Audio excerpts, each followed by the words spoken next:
Hi guys. When you start working on yourself more, like doing shadow work and meditations and going within and being silent, slowly but surely you start to work out your inner problems, which then affect your outer world. So if, for instance, you feel stuck in life, a lot of the time it's asking you to look at something within. So, for instance, at the moment, my neighborhood is full of noise, and I can't stand noise anymore because it redirects me away from the divine.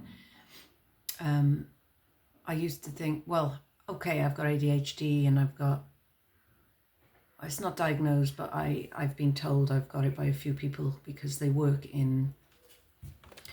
with children and they've got similar traits, and 3 people have told me I do have dyslexia and slight borderline personality disorder. That was from my alcohol and drugs addiction years ago.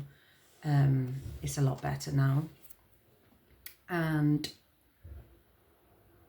personality disorder, I don't know, there's another one, but they've come, they do go manic up and down with my hormones, and depending on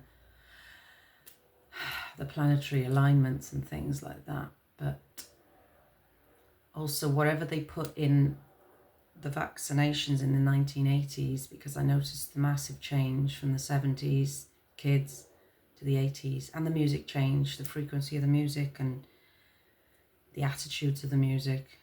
I'm going off complete track here. What was I on about?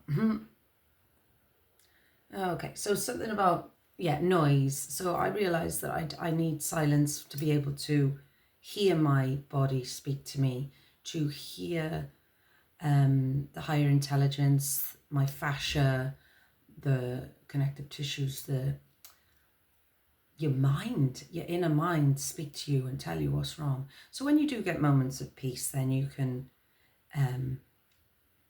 tap in, and then you can really be like, so for instance, if you've got a really bad pain and you keep being like, I don't want this pain to be here, and and you're either doing everything in your power to either distract away from it, avoid it, or try to face it, but you don't know what it is.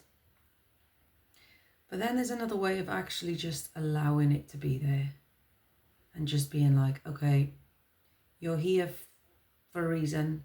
I don't know why yet, and I'm just going to give you love, and you just be there because you're there. You protected me when I obviously didn't speak up, and then now it's stored in my body because obviously the body keeps a score.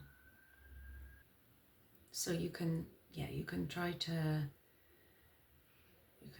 push it away, you can try and work it out, or you can just try and let it be and try and see, like, try and give it like a name or a color or what it looks like, what it feels like. So then you can kind of relate to it. So for instance, the pain in my sacrum that I have, and wherever I work on it, it gets really bad.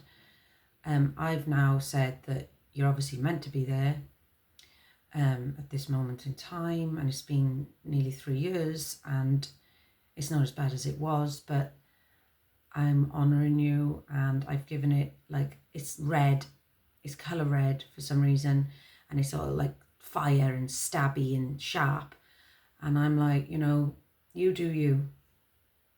I'm grateful I can walk. I'm grateful that my spine no longer hurts. I'm grateful that my hips aren't as painful. And yeah, just trying not to judge the pain, as difficult as it is, and trying not to mask it with pills, because it wants to come up for a reason, and it'll come up when it's ready, like my friend said. Whereas kind of like a big part of me has been like constantly going to healing places and working on it and doing yoga and this and that, and being like, I want to wake up in the morning, I want it to be gone. But there's obviously a reason for it not being gone just yet. Okay, so just be kind with yourselves. Look how much I'm playing with things. Love and hugs.